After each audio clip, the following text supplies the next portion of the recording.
Salam tuh kerabat Nena Warisman. Saya habis beristirahat sebentar minum chai ya, dan berjalan lagi untukmu semuanya, juga rekan jagat perempuan yang meminati sejarah dan ingin menuliskan sejarahnya sendiri. Jangan ditulisin sama orang lain. Kan kita sejarahnya sekarang lagi ditulisin sama orang, ya kan? Siapa yang mau menulis lagi sejarahnya, nah harus tahu sejarah kegemilangan seorang pemuda keren, ganteng, soleh, tajir, sultan, ya kan? Nah kita, anak kita, bapak ibunya bukan sultan, tajir juga kagak, soleh juga belum. Gimana kita bisa menjadi, ya, yang saya tadi sebutkan ya, beliau bilang kita ini bukan bangsa penakluk ya. Jadi syarat-syarat menjadi bangsa penakluk tuh ada, dan kita nggak memenuhi syarat itu. Jadi jangan ngimpi kali gitu. Nah ini ya, ini adalah aku kasih gambaran dulu, oke? Dan habis ini kita dengar keterangan beliau, oke? Sahabatku, oke? Silahkan. Tapi suaranya agak keras karena ya tembok, bagian dari tembok, masih bagian dari tembok Konstantinopel. Yang ini disebutnya Edirne Kapel Walls atau tembok Edirne Kapel. Kenapa? Karena gerbang ini menghadap ke arah kota Edirne yang berjarak sekitar hampir 300 kiloan lah dari sini gitu kira-kira. Itu adalah ibu kota yang digunakan secara khusus oleh Utsmaniyah di bawah Muhammad Al-Fatih sebelum menaklukkan dan membebaskan kota Konstantinopel ini. Nah, persis di tengah ini, tembok yang dulu disebut Porta Harisius ini atau Adrianopolis ini kita langsung bergerak ke situ aja Bu Nena. Iya. Nih.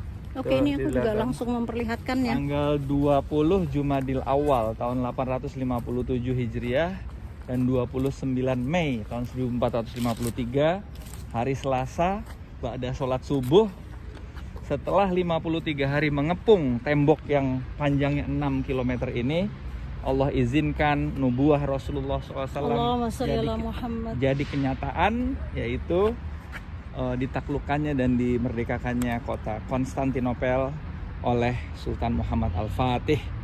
Nah, itu ditulis di situ, Inna fatahna laka fathan mubina, dari surat Al-Fath ayat 1.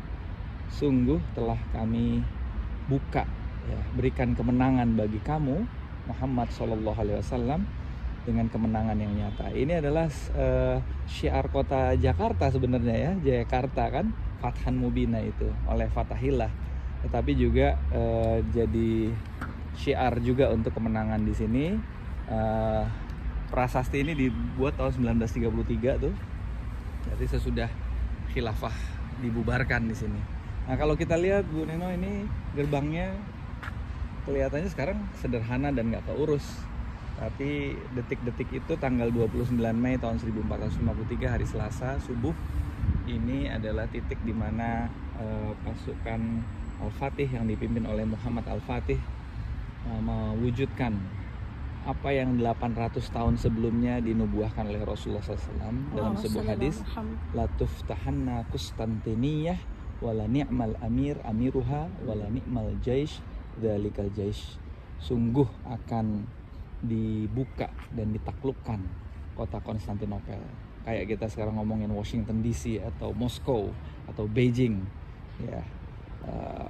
Dan sungguh panglimanya adalah panglima yang terbaik, dan pasukan yang membukanya adalah pasukan Muslim yang terbaik.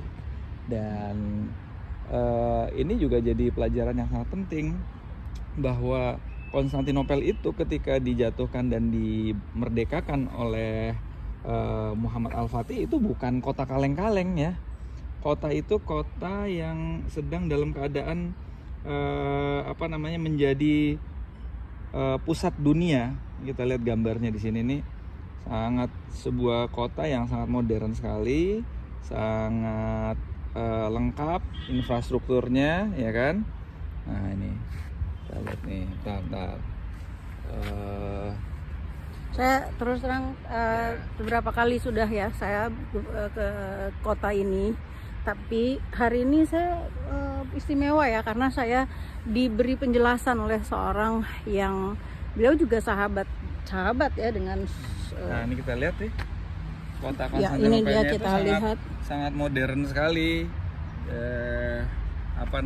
Infrastrukturnya, kemudian bangunan-bangunannya, fasilitasnya.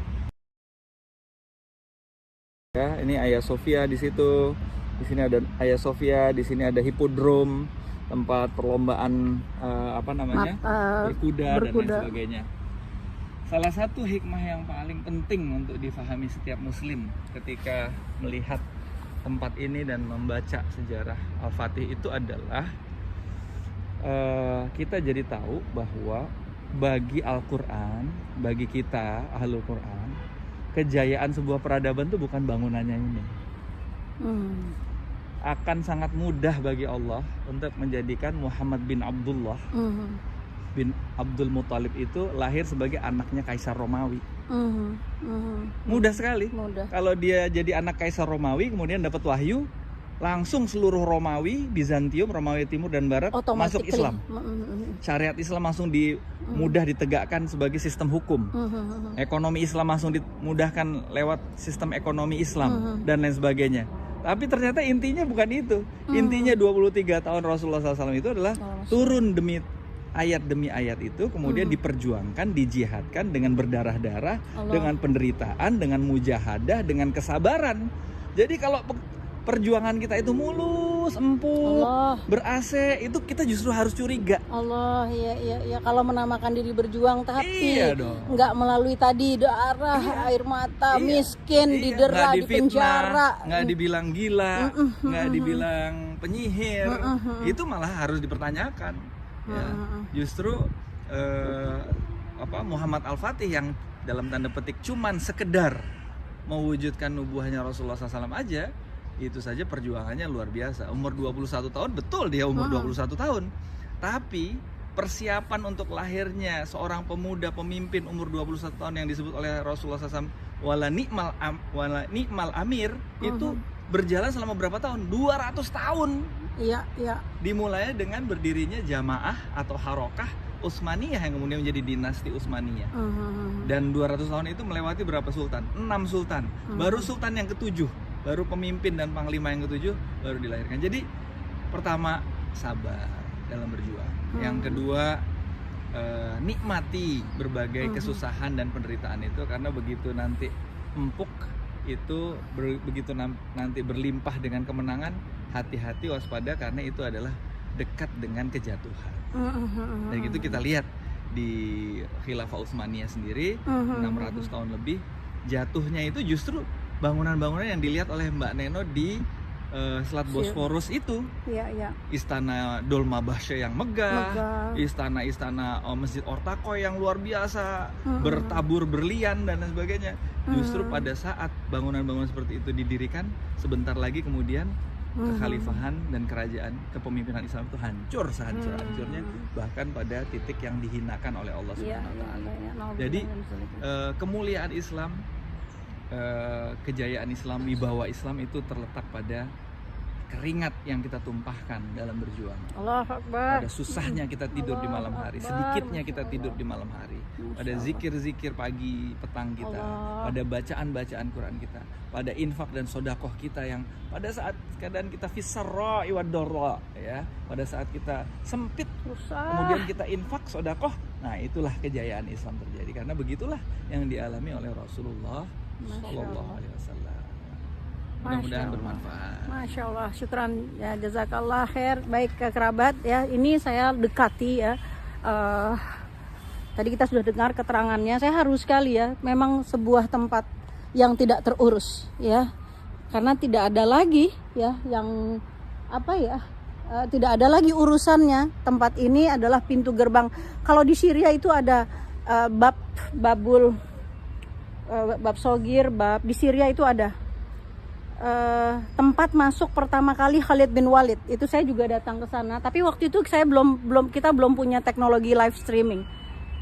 Baik, saya ingin kita melihat di tembok ini ya, tulisan yang tadi disebutkan. Ya, penting amat nggak sih? Penting. Ya, penting untuk kita tahu. Ya, ini pada tanggal 29 Mei 1453. Ya. Surahnya tadi juga sudah dibacakan, ya, Fatam Mubina.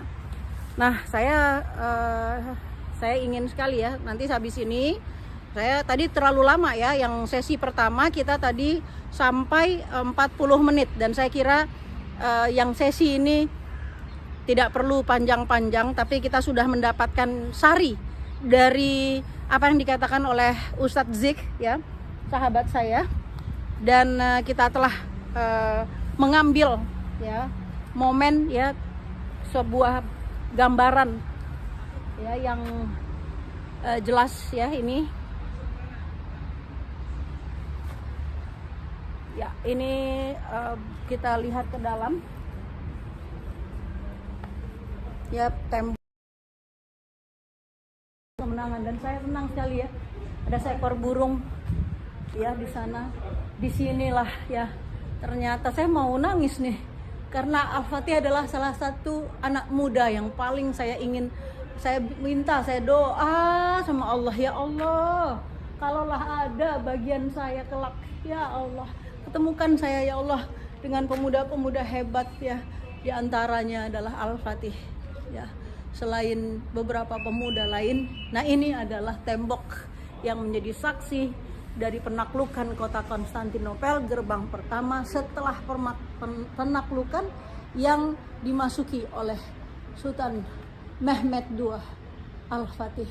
Memang hanyalah hitam, batu hitam, tapi di sini terekam. Dan di surga tentu saja Allah menyukai hamba-hambanya yang menaklukkan bumi, ya kan? Dan untuk membesarkan namanya setelah sekian lama berada dan dalam penjajahan ya. Setelah sekian lama berada dalam cengkeraman kekuasaan ya, kaum yang ingkar kepada Allah, maka dari sinilah 1453 berawal. Dan hari ini tentu saja kita bersyukur karena Turki di bawah Presiden Erdogan berpihak kepada umat muslim. Semoga ini menjadi semangat kita juga, bukan tidak mungkin pada satu hari insya Allah ya, umat muslim di negeri kita sendiri insya Allah juga bisa mendapatkan kemuliaan. Dari gerbang tempat pertama ya, 1453 tertera di situ, 29 Mei 1453 Sultan termuda Sultan Al-Fatih masuk ke kota, menaklukkan kota Konstantinopel, dan tercatat di dalam sejarah dan tertera di tembok ini ya. Sekali lagi ini menjadi saksi ya, bahwa memang perjuangan itu bukan instan. Mungkin kita tidak bisa merasakan kejayaan Gemah Ripah Loh Jinawi atau Baldatun Thayyibatun Warubun Ghafur pada saat kita hidup, tapi kita harus mewariskan semangat ini. Kirim anak-anak ke sini ya, sahabat Al-Aqsa dan juga organisasi-organisasi yang bisa. Ada satu organisasi yang memberikan 1 bulan atau 2 bulan pada anak-anak perempuan kita untuk mereka belajar tentang sirah dan semangat ya, penaklukan atau semangat dari kemenangan Islam dalam sejarah di Turki, di Istanbul. Nanti saya akan kabarkan berikutnya. Itu dulu ya, ini jilid kedua, dan jilid ketiga nanti kita ke panorama. Assalamualaikum warahmatullahi wabarakatuh.